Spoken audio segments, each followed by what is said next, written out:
Good morning. Happy Friday, everyone. Hope everybody's having a wonderful week and getting ready to start their weekend. Thank you for joining us for another episode of Inside Sports Talk with myself, Johanna-Rosalye, and my amazing, wonderful, much talented co-host, PLR. How are you? What's going on? How are you this morning? I am awesome. Oh, wow. Valley Girl. I'm awesome. Was that movie the cheerleader movie? Can I get the name of it right? Bring It On?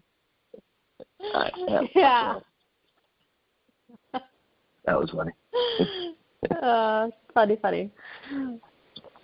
So there's been a lot of going on. But guess what? In like less than a week from today. My son's 9th birthday. And? Let's see. Oh, the 2020 National Slap Fest semifinals in Russia. And? The Korean baseball playoffs. Am I getting close? And? Close. Baseball is back.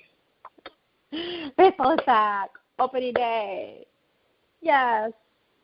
I just have to put that out there. I'll have a countdown going. Excited for it. So. I know, huh? Yay. Right.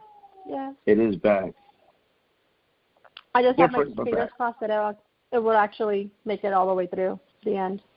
You know, with all the challenges we're facing, with COVID, and all of that. It's going to be a different kind of year. It is. But you know what I do miss, though? I miss All-Star break. Oh. I miss it a lot. Miss that, miss Summer League, all that stuff. Mm-hmm.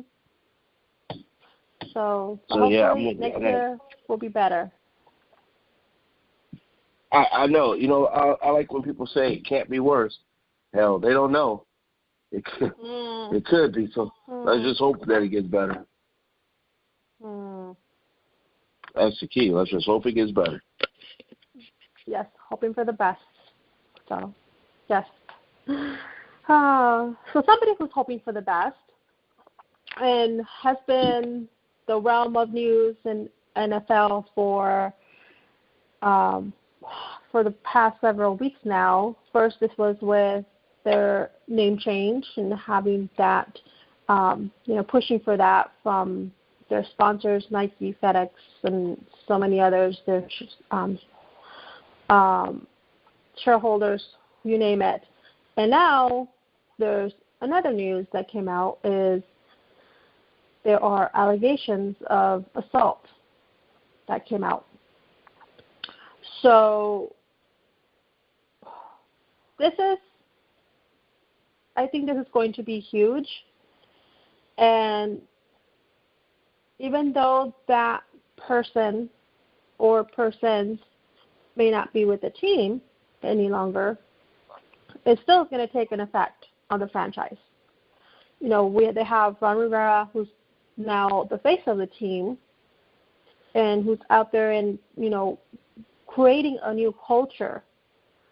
What does this mean for the franchise, and what is it also going to be for Ron Rivera, being that he's the face coming in, his first year as a coach, working with Snyder, doing what he's doing? Like, how impactful is this, and how much more is he going to have to work towards creating this culture that's not going to be negatively impacted by everything that's happening? Well, I don't know how much Ron Rivera can do about that, to be honest with you. That stuff came from the top down, being negligent in the way that they were taking care of their business. So Ron Rivera, I think on his part, is going to try to make sure the players fall in line, the images of the players fall in line, his image and his coach's images fall in line. But the crap they were talking about should have been handled by upper management, by senior business VPs and the owner of the team and stuff like that, obviously are going to claim ignorance to any of the knowledge of what's happening. But I think it's going to be limited. The scope will be limited to what Ron Rivera can do, because all he can do is make sure his players aren't doing these things. I mean, if you thought the name change was a problem, this is a problem. I thought we saw this with the Dallas Mavericks, to be perfectly honest with you, over a year ago, when their owner came out and said, these are things I didn't know but I should have known. We'll see if Dan Snyder falls on that same sword and comes out, once everything is out that he can say. And if he didn't know, say, you know what, that was negligent on my part for not knowing, because I should know what's going on in my shop. So I think that's the biggest problem. What type of organization is he running where people feel that harassing women and threatening women is okay, and that, quotes and lines like, fine, quit, leave. There's 10,000 other people that want your job. What kind of culture is he setting? Coaches are consumed with coaching. Coaches' jobs aren't wondering what's going on in the promo office, what's going on with the sales VP, what's going on with the scouting VP or a scout that's saying stuff to female working in an office or cheerleaders.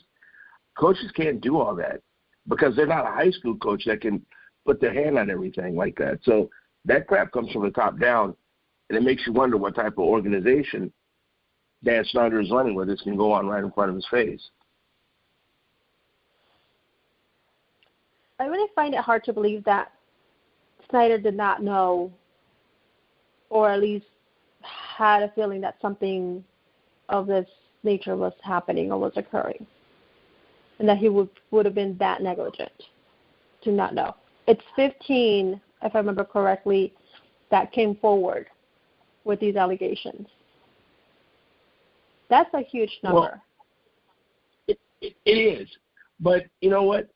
This is what's going to sound weird. We did the same thing with the Dallas Mavericks and Mark Cuban, who swore he didn't know. Because what happens sometimes, and this is where you have to blame more for negligence, let's just pretend and say he didn't know. What if he caught wind of something like this? And this is what happens a lot with people that are really high up.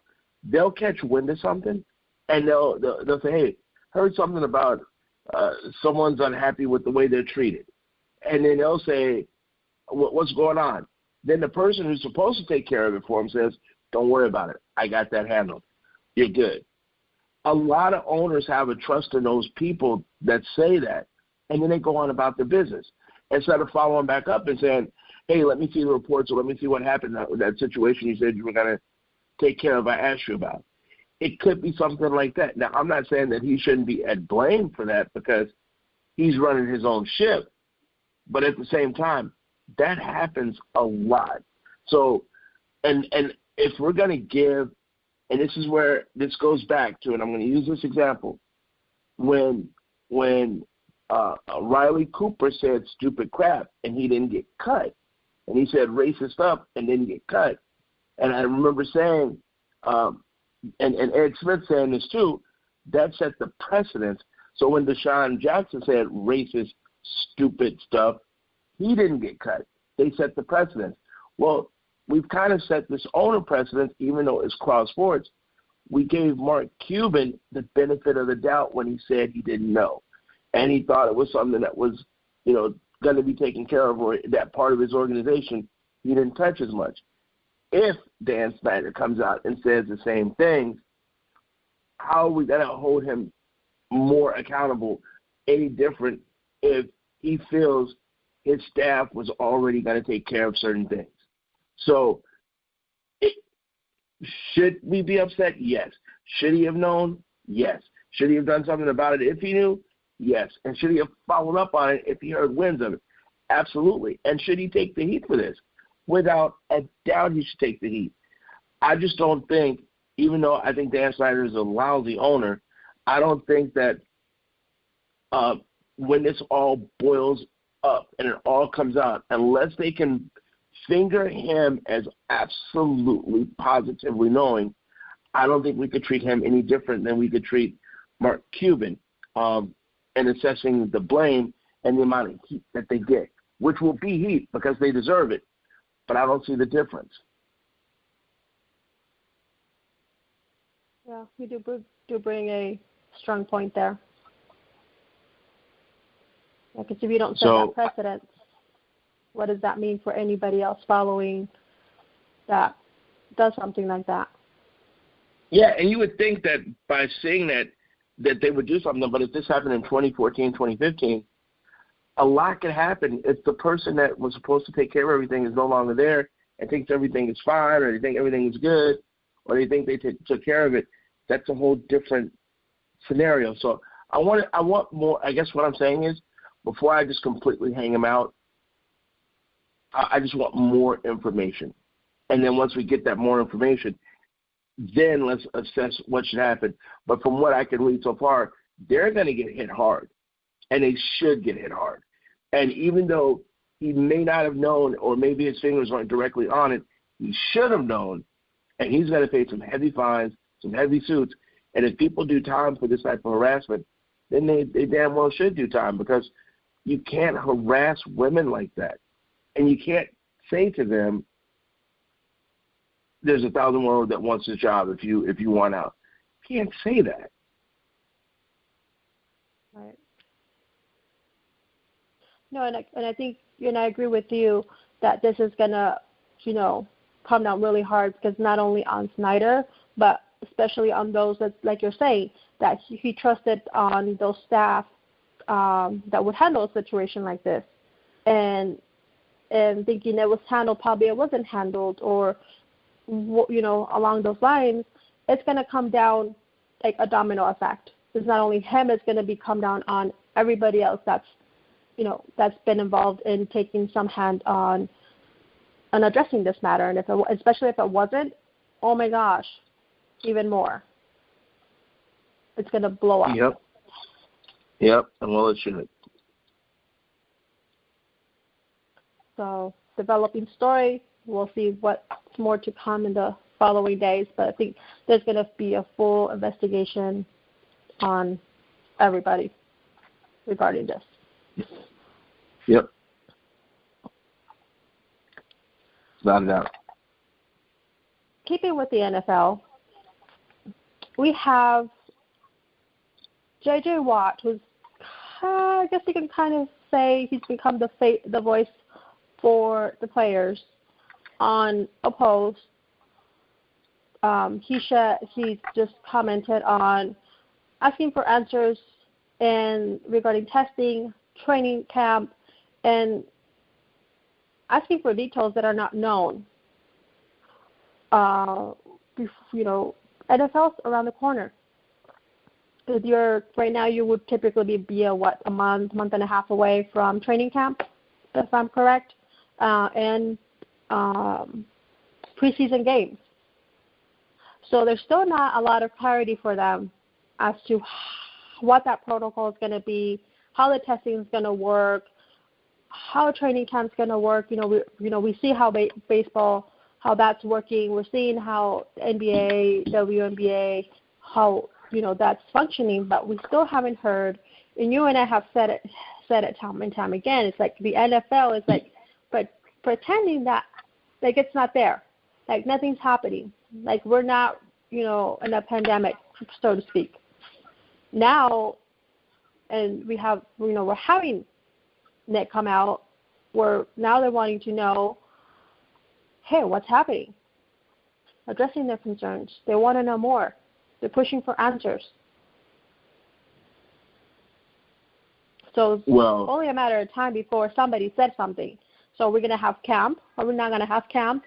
There's been the rumor of maybe only having 2 preseason games and not having a full preseason like we typically see in seasons before. Like, how is NFL going to be different this year? And what is NFL going to implement